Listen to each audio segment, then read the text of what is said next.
Friends, আমার কিচেনে আপনাদের স্বাগত। আজকে আমি এই ভিডিওটাতে আপনাদের সাথে ওটস ব্রাউনি রেসিপি শেয়ার করব। তবে দেরি না করে চলুন ভিডিওটা শুরু করি। একটা জারেতে আমি সব থেকে আগে এখানে আমি 1 কাপ মতো ওটস নিয়ে নিয়েছি। আর এতে একটু 1 কাপ থেকে কম আমি একটু বাদাম নিয়ে নিয়েছি, কাঠবাদাম। এগুলোকে একটা পাউডারের মতো পুরো ফাইন পাউডার বানিয়ে নেব আমি।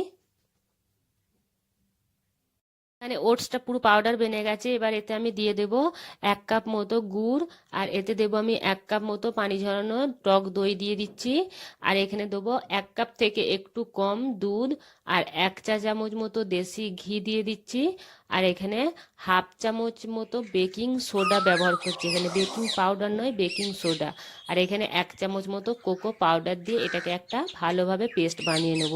পেস্টটা যেন একটু গাঢ় পারা হয়, যেন পাতলা যেন না হয়ে যায়। এই দেখুন, এরকম ধরা একবারে গাঢ় মতো হবে।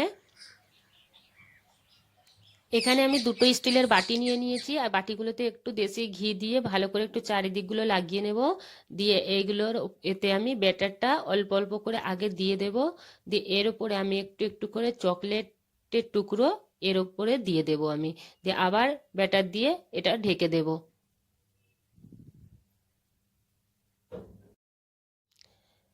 এখানে আমি কিছু কাটা বাদাম ছিল, সেই বাদামগুলো উপরে ছিটিয়ে দিলাম। আর একটা সসপ্যানে এইভাবে চ্যাপটা একটা সসপ্যানে পানি দিয়ে আমি এগুলো বসিয়ে দেবো কমসে কম 40 মিনিটের জন্য। একদম ধীরে আঁচে আমি এগুলো বসিয়ে রেখে দেব।